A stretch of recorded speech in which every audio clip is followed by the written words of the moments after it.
লো চলে আসলো আবার আমার সেকেন্ড পার্ট। ভিডিওটা একটু লং বেশি, এই জন্য আমার ভিডিওটাকে 3 ভাগে ভাগ করেছি আমি 2 মিনিট করে। এটার জন্য সরি। তো আমি দোকানে যাচ্ছি এখন, কারণ দোকানে কেউ থাকে না, আমি একাই থাকি। 7টায় দোকান খোলার কথা, আমি 7:30টায় আসি, যেহেতু রমজান মাস এখানে একটু কাস্টমার কম থাকে সকাল সকাল। আর এদিকে রাত্রে যেতে হয়, তারাবির নামাজ পড়ে যাই। একটু ডিউটি কমই আছে, তবে আমি রুমে যাই না এখানে, কারণ আমাদের দোকানের পিছনে মসজিদ আছে, ওখানে থাকি, নামাজ কালাম পড়ি ওখানে, দেন হওয়া হয় না রুমে। কারণ রোজা রেখে 1 কিলোমিটার দূরে এসে 1 ঘন্টা 2 ঘন্টার জন্য রেস্ট নেওয়ার চেয়ে ভালো মসজিদে বসে একটু তালাওয়াত করলে বা বসে থাকলে আলহামদুলিল্লাহ। তো আমার দোকান থেকে যেহেতু রুমটা অনেক দূরের জন্য আমার ভিডিওটা একটু বেশি বড় হয়ে যাচ্ছে।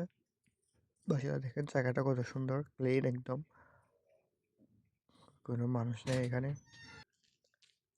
দেখতে পাচ্ছেন। সবাই কত সুন্দর সুন্দর গাড়ি বাইরে পার্কিং করে রাখছে।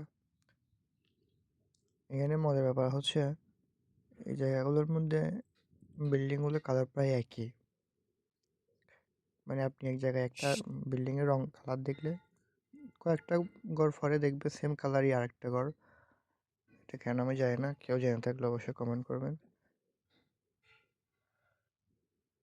তো আপনারা সাথে থাকুন ভিডিওটা শেষ হওয়ার পর্যন্ত। ভিডিওটা সরি আরেক পার্ট হবে। আম, দেখতে পাচ্ছেন কালো গাড়িটা অ্যাক্সিডেন্ট করছে সামনে, যে রেঞ্জ রোভারটা আছে।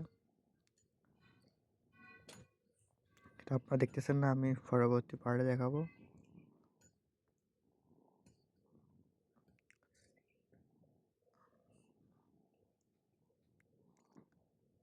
তো ওয়েট করুন পার্ট 3 এর জন্য।